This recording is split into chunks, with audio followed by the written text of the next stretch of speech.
I'm Daniel, a 42-year-old architect with a penchant for clean lines and stable foundations, both in buildings and in life. My wife, Claire, is a vibrant 39-year-old art curator, her world a kaleidoscope of colors and emotions. We've been married for 12 years, living in a cozy brownstone in Brooklyn, our life a tapestry of shared dreams and quiet evenings. Claire's laughter, her way of making every moment feel like a gallery opening, was my anchor. But lately, I'd noticed a subtle shift, like a crack in a load-bearing wall you don't see until it's too late. Started with her phone. Claire, who once left her device on the kitchen counter without a care, now guarded it like a rare painting. She'd smile, her hazel eyes flickering with something I couldn't name, when she typed responses to messages late at night. "Work," she'd say, her voice light but clipped. I trusted her. Trust was the bedrock of our marriage, but doubt began to seep in, a slow drip eroding my certainty. I'd catch her staring out our bay window, lost in thoughts she didn't share, her fingers tracing the rim of her wine glass. Our routine hadn't changed much. We still hosted dinner parties, her charm lighting up the room as she recounted stories of quirky artists. But there was a distance now, a space where intimacy used to be. She'd linger at the gallery, claiming late-night installations, and return with a scent I didn't recognize.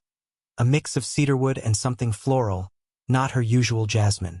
I'd ask about her day, and her answers were vague, like sketches lacking detail. I told myself it was stress, that her world of art was demanding. But the unease grew, a shadow I couldn't ignore. One evening, I found a receipt in her coat pocket. Dinner for two at a Manhattan bistro we'd never visited together. The date was a Tuesday, a night she'd said she was working late. My heart thudded, not with anger but with a strange curiosity. Who was she with? Why hide it? I didn't confront her. I needed more than a slip of paper to unravel the truth. Instead, I watched, my architect's eye trained on the details. Her quick glances at her phone, the way she changed the subject when I mentioned her gallery colleagues. Claire was my masterpiece, but I was beginning to suspect she was painting a picture I wasn't part of. I lay awake that night, her soft breathing beside me, and felt the first stirrings of a plan. Not revenge, not yet, but a need to understand. I'd always built things to last, but if my foundation was crumbling, I'd find out why. And if betrayal was the cause, I'd design a response as precise and devastating as any blueprint. The next morning, I kissed Claire goodbye, her lips warm but distracted, and headed to my office. My mind wasn't on blueprints. It was on her gallery, a sleek space in Chelsea where she wove her magic. I'd always loved visiting, watching her command a room of artists and collectors, but now I saw it differently. A stage where she might be playing a role I didn't know. I decided to surprise her, to see her world through fresh eyes, hoping to quiet the doubts gnawing at me. I arrived at the gallery unannounced, a bouquet of lilies in hand, her favorite. The space was alive with activity. Interns arranging sculptures, a photographer snapping shots of a new exhibit. Claire was in her element, her auburn hair catching the light as she spoke to a man I didn't recognize. He was tall, maybe 45, with sharp cheekbones and a tailored blazer. Someone who looked like he belonged in her world of aesthetics. They stood close, her hand brushing his arm as she laughed, a sound I hadn't heard at home in weeks. "Daniel!" she called, spotting me. Her smile was bright, but her eyes darted to the man, then back. What a surprise! She introduced him as Marcus, a visiting curator from London, her voice smooth but hurried. Marcus shook my hand, his grip firm, his smile polite but unreadable. I handed her the lilies, watching her reaction. She thanked me, but her fingers fumbled, and she quickly excused herself to put them in water. Marcus lingered, making small talk about the exhibit, but I barely listened. My eyes followed Claire, noting how she glanced at him as she returned. A silent exchange I wasn't meant to see.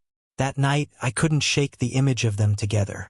I started digging subtly at first.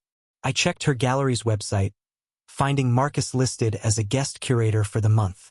His bio was impressive, degrees from Oxford, exhibitions in Paris, but it was his social media that caught my attention. Photos of him at events, often with Claire, their smiles too familiar, their poses too close. One caption read, "Late nights with the best collaborator." Tagged at a bar near the bistro from the receipt. My stomach churned, not with jealousy but with a cold clarity. This wasn't a fling. It was a connection she'd nurtured, hidden in plain sight. I didn't confront her. Instead, I began to map the terrain of her deception like drafting a complex structure. I checked her calendar, noting meetings that aligned with Marcus's schedule. I even drove by the gallery late one night, seeing their silhouettes through the window, heads bent over a table, too close for colleagues. Each discovery was a brick in a wall I was building, not to trap her, but to protect myself. If Claire was betraying me, I'd uncover every detail before deciding how to rebuild. Days turned into weeks, and I became a detective in my own marriage.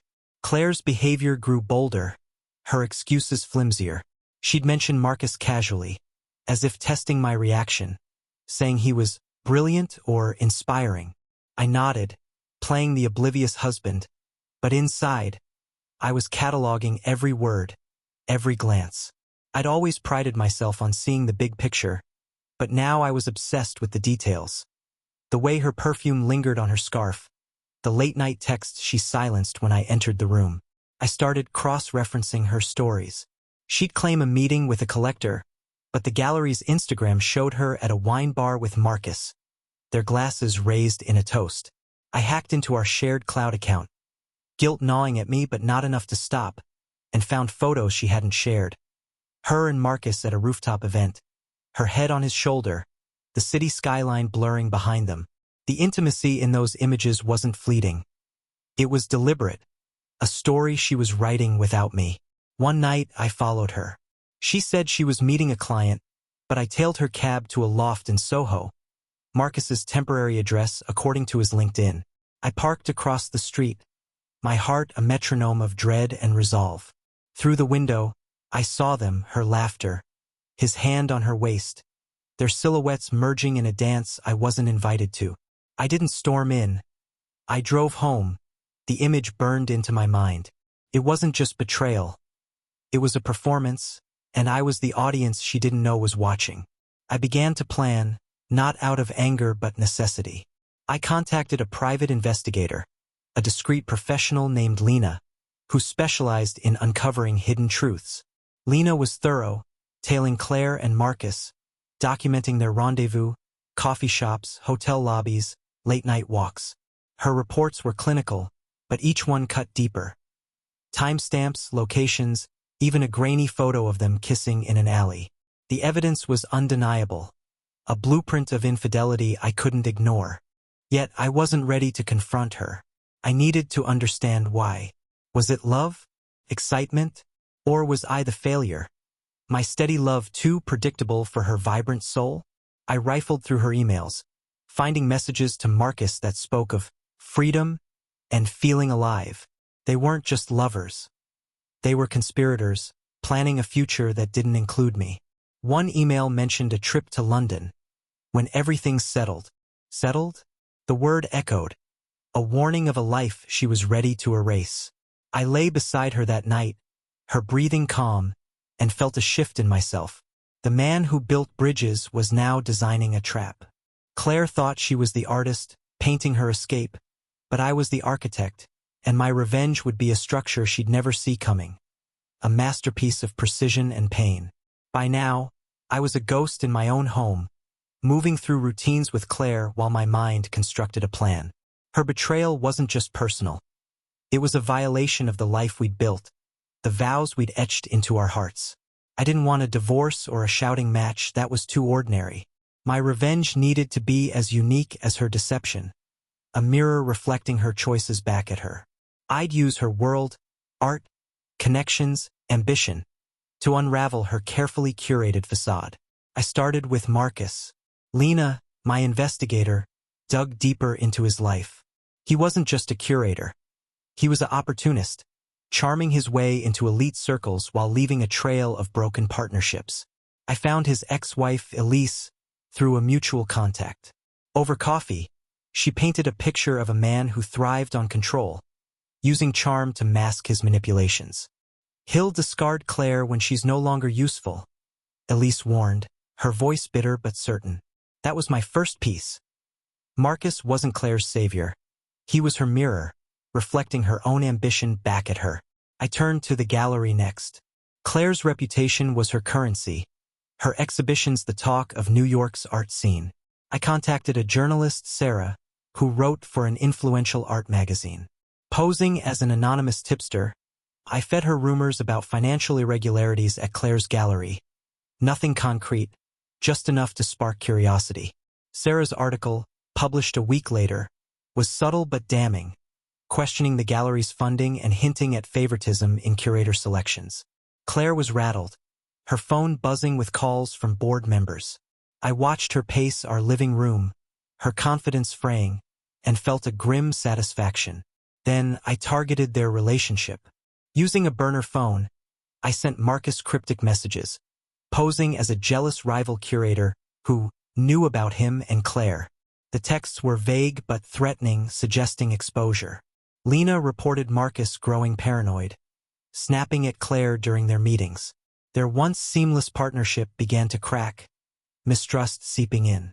Claire, meanwhile, grew distant, her lies to me sloppier. She'd forget details, contradict herself. The pressure was working, but it wasn't enough. I needed something bigger, something that would hit Claire where it hurt most. Her identity as an artist. I hired a forger, a discreet contact from Lena's network, to create a painting in Claire's style. A bold, abstract piece she might have created. I planted it in a rival gallery's upcoming show, ensuring it was credited to a fictional artist. When Claire saw it, she'd know it was hers, yet she'd be unable to claim it without exposing her own duplicity. The art world would whisper about plagiarism, her reputation teetering. As I refined my plan, I felt no joy, only purpose. Claire thought she could rewrite our story, but I was the one holding the pen. My revenge wasn't about destruction. It was about creation, a new reality where she'd face the cost of her choices. The forged painting debuted at the rival gallery's opening, a sleek event Claire attended with Marcus, unaware of the trap. I was there, too, blending into the crowd, my architect's eye scanning for her reaction. The piece hung prominently, its swirling blues and golds a perfect mimicry of Claire's early work. I'd paid the forger well, and the result was uncanny. Critics murmured about its familiarity, casting glances her way. Claire's face, usually a mask of poise, betrayed her. A flicker of recognition, then panic, as she realized the painting's implications. She approached the curator, her voice low but sharp, demanding to know about the artist, Elena Voss. The curator, prepped by my anonymous tip, shrugged, saying Elena was a recluse who'd submitted the work through an agent. Claire's eyes darted to Marcus, who looked equally unsettled, his hand tightening on his glass. I sipped my drink, watching the seeds of doubt take root. She couldn't accuse anyone of theft without proof, and claiming the work as hers would invite questions about her own authenticity, a risk she couldn't take. Back home, Claire was a storm. She ranted about intellectual theft, pacing our living room, her phone ignored as texts piled up. I played the supportive husband, asking gentle questions, each one a scalpel probing her guilt. Could it be a coincidence? I said, knowing it wasn't. She snapped, her voice brittle, and retreated to her studio, leaving me to savor the chaos I'd sown. The art world's whispers grew louder. Blogs speculated about Claire's influence on Elena, some hinting at darker motives. Her gallery's board scheduled an emergency meeting, and I knew her reputation was on shaky ground. Marcus, too, was unraveling. Lena's reports showed him distancing himself, canceling meetings with Claire, his paranoia fueled by my cryptic texts. I escalated, sending him an email from a fake account, attaching a photo of him and Claire kissing, with a note, "End it, or this goes public." He didn't know who was watching, but it was enough to make him flinch. Claire noticed his withdrawal, her texts to him, intercepted by Lena, growing desperate. "Why are you pulling away? We're so close." Close to what? I wondered, my resolve hardening. I wasn't done. The next phase was personal. a strike at Claire's heart. I contacted her sister, Emily, her closest confidant. I didn't reveal everything, just enough. Vague concerns about Claire's new friends and late nights. Emily, protective and blunt, confronted Claire, their argument spilling into a family dinner. Claire's defensiveness, her lies to Emily, widened the rift. I watched her isolate herself, her world shrinking as my plan expanded. Lying beside her that night, her back to me, I felt the weight of my actions. This wasn't love anymore, but it wasn't hatred either. It was justice, cold and deliberate. Claire's betrayal had rewritten our story, but I was editing the ending, and it would be unforgettable. Claire's world was unraveling, and she didn't even know I was the one pulling the threads. The gallery's board meeting was a disaster. Rumors of financial mismanagement, coupled with the plagiarism whispers, had them questioning her leadership. Claire came home that night, her face pale, her usual spark dimmed. "They're auditing the books," she muttered, collapsing onto the couch. I poured her a glass of wine, my expression one of concern, but inside, I was calculating. The audit was my doing. A tip to a board member about irregular expenses linked to Marcus's visits. Lena had fabricated receipts. Nothing too obvious, just enough to cast doubt. Claire's relationship with Marcus was fracturing under the pressure. Lena's surveillance showed them arguing in public, their once intimate whispers now sharp and accusatory.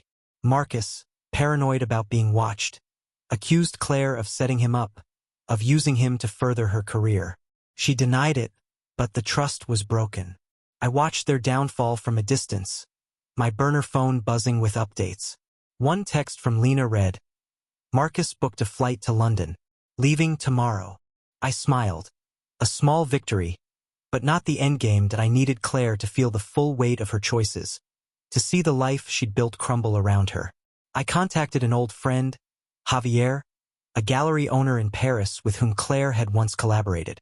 I fed him a story about Claire's unethical practices, hinting at stolen ideas and manipulated artists. Javier, ever the gossip, spread the word through the European art circuit. Within days, Claire's name was mud in the circles she'd once courted. Invitations to international exhibitions dried up, her phone silent where it once rang with offers. At home, Claire was a shadow of herself. She'd stare at her canvases, unable to paint, her inspiration choked by stress. I played the role of the supportive husband, suggesting she take a break, maybe travel alone to clear her head. She looked at me, her eyes searching for something. Guilt, perhaps, or a confession, but I gave her nothing. "Maybe London," she said softly, testing the waters. I nodded, feigning ignorance. "That could be good," I replied, knowing Marcus would be there. But their reunion would be anything but romantic. Before she left, I planted one last seed. I left a printout of an email on her desk, seemingly by accident, from a concerned colleague warning about Marcus's history of exploiting female curators. The email was fake, crafted by Lena, but Claire wouldn't know that. She read it, her face tightening, and packed her bags in silence. As she kissed me goodbye, her lips cold, I felt the final act approaching. Claire was walking into a trap of her own making, and I was the architect guiding her steps.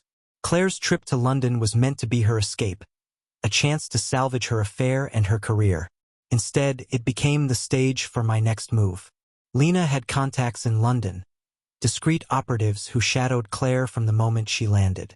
She checked into a boutique hotel in Shoreditch, her text to Marcus, intercepted by Lena, pleading for a meeting. He agreed, reluctantly, suggesting a cafe near the Tate Modern. I watched the footage later, Claire's hopeful smile fading as Marcus arrived, his face stony, his words clipped. "You've ruined everything," he hissed, loud enough for Lena's microphone to catch. "The gallery's a mess, my reputation's shot, and now you're here expecting what? A fresh start." Claire's voice trembled as she tried to explain, but Marcus cut her off. "It's over, Claire. You were a means to an end, nothing more." He stood, leaving her alone at the table, her shoulders shaking with silent sobs. I felt no pity. This was the consequence of her choices. But I wasn't done. While Claire was in London, I orchestrated a scandal back home. I leaked a story to a tabloid, anonymously, about a prominent curator involved in an affair with a married colleague, complete with blurred photos of Claire and Marcus. The article was sensational, hinting at embezzlement and blackmail. By the time Claire returned, the story had spread. Her name whispered in every art circle.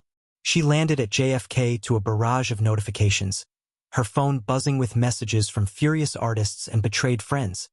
I picked her up at the airport, my face a mask of concern. "What's going on?" I asked as if oblivious. Claire's eyes were red, her voice hoarse.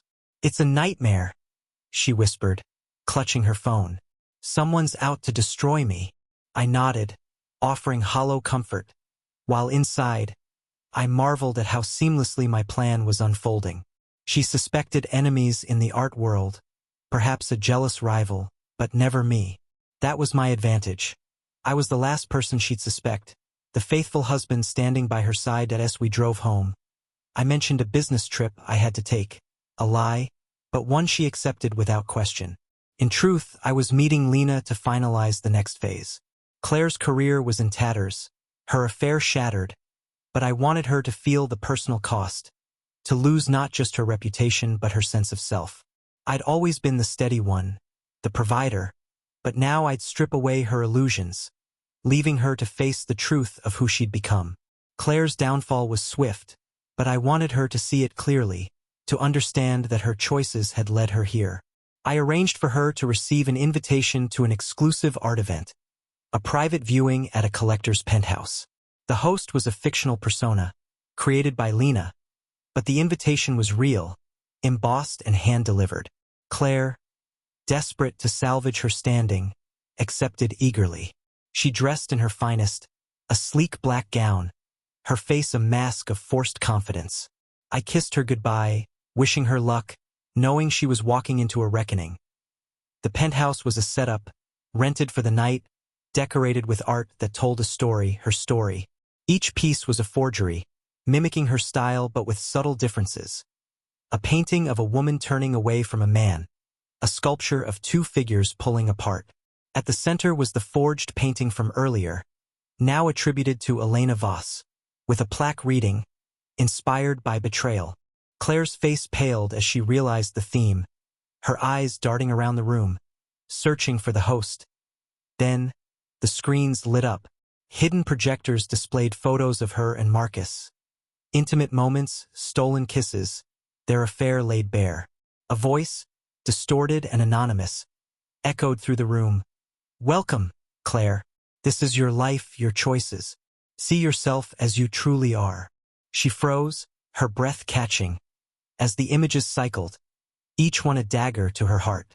The few guests, actors hired by Lena, whispered and pointed, their scripted outrage adding to the illusion. Claire tried to leave, but the doors were locked, the performance not yet over. A final image appeared. Her and me on our wedding day, smiling, blissful. The voice spoke again. "You had love, but you chose deception. Now, face the consequences." The screens went dark, the doors unlocked, and Claire fled, her heels clicking on the marble floor. She hailed a cab, her mind reeling, unaware that I was watching from a nearby car, my heart cold but resolute. This was her mirror, reflecting the truth she'd hidden from herself. When she burst through our front door, tears streaming, I was waiting, my expression one of confusion. "What happened?" I asked, pulling her into my arms. She sobbed, incoherent, mumbling about a cruel joke, and someone out to get her.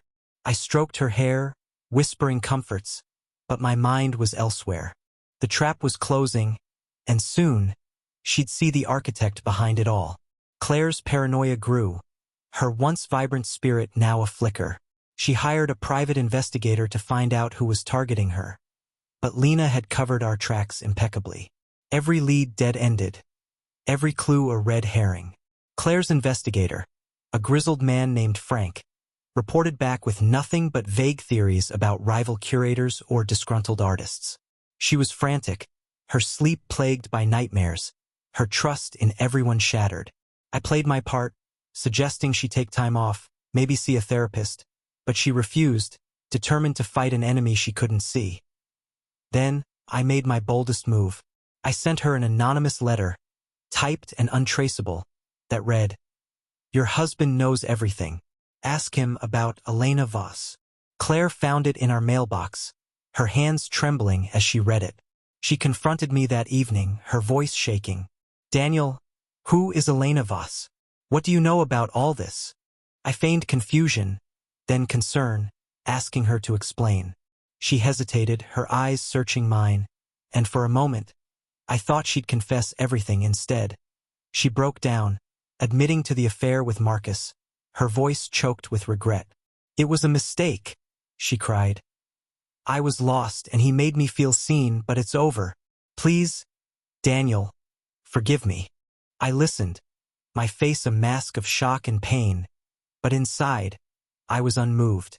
Her confession was too late, her tears a performance for a jury that had already ruled.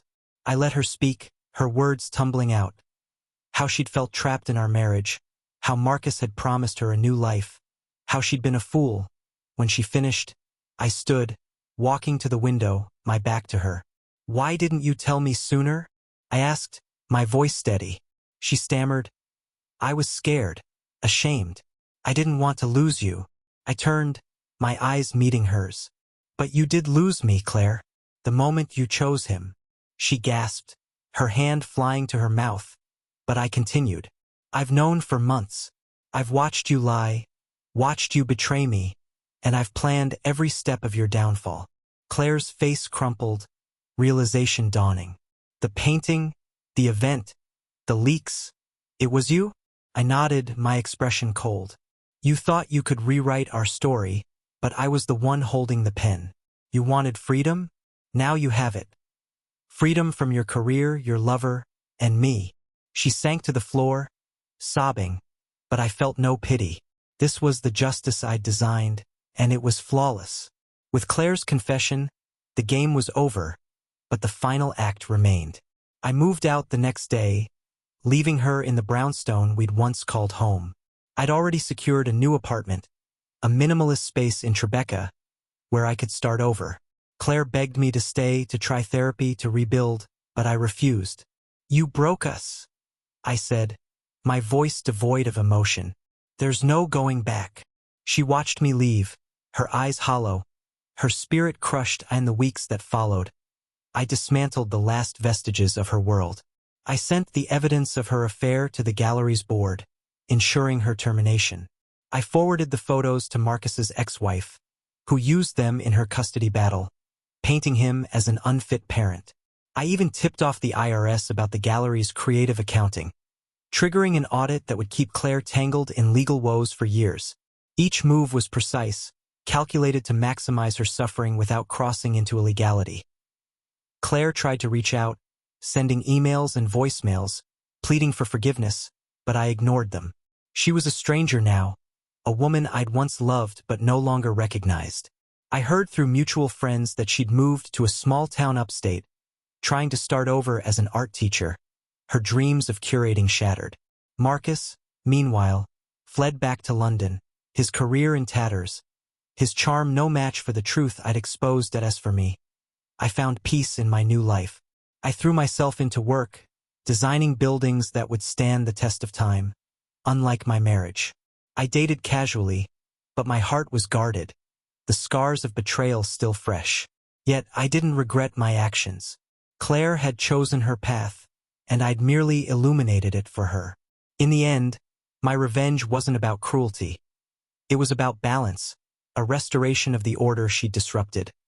Looking back, I saw my plan as a masterpiece, a structure of consequences as intricate as any blueprint.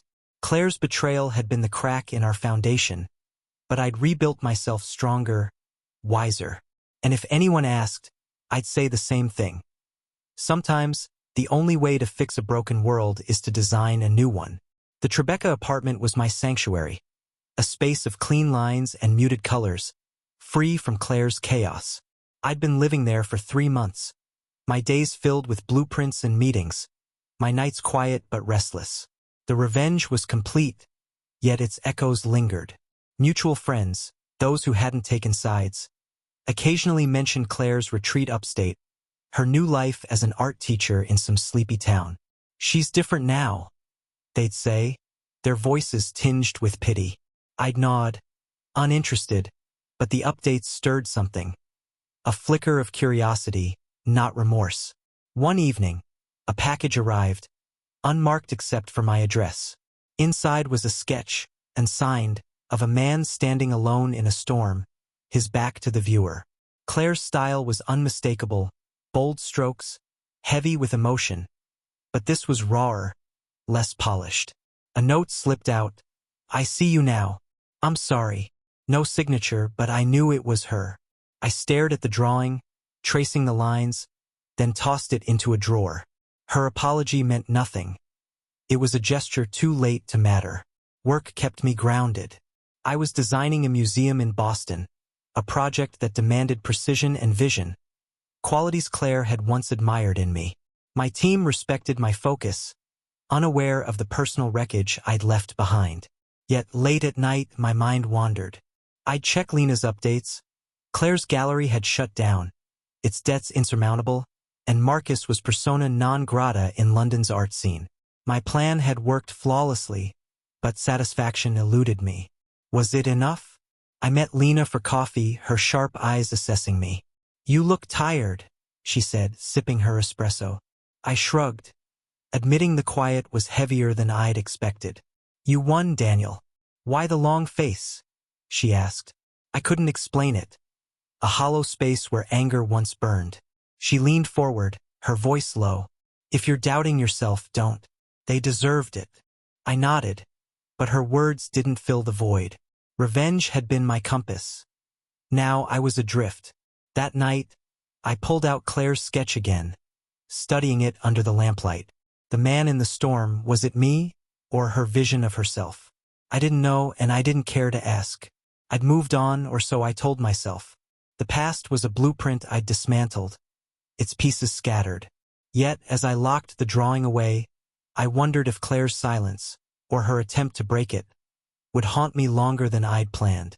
Months passed, and the museum project consumed me. It was a triumph. Critics praised its bold design, my name gaining traction in architectural circles. I should have been content, but Claire's sketch gnawed at me, a shadow I couldn't erase. Then, a colleague mentioned an art fair upstate, near Claire's new home. "Small event, but there's buzz about a reclusive teacher showing work," he said. I knew it was her. Against my better judgment, I drove up on a whim, telling myself it was curiosity, not weakness. The fair was modest, held in a converted barn, its walls lined with local talent. Claire's pieces stood out, dark, introspective canvases, nothing like her old vibrant style. One painting stopped me. A fractured couple, their faces obscured, hands reaching but never touching. The title read, "What Was Lost?" I stood there, my breath shallow, as memories flooded back. Our early days, her laugh, the life we'd built before Marcus. For a moment, I felt the weight of what I destroyed, not just for her, but for us. She didn't see me at first, busy with a buyer, her hair shorter, her frame thinner. When our eyes met, she froze, her expression a mix of shock and fear. I approached, keeping my voice neutral. "New direction?" I asked, nodding at the painting. She swallowed, nodding back. "It's honest," she said softly. "Unlike me before." Silence hung between us, heavy with unspoken truths. I wanted to ask about the sketch, about her note, but the words wouldn't come. Instead, I said, "You're surviving." It wasn't a question. She looked away, her voice barely audible. "Trying to." "You?" I shrugged. "Thriving." It was a half-truth, but she didn't challenge it.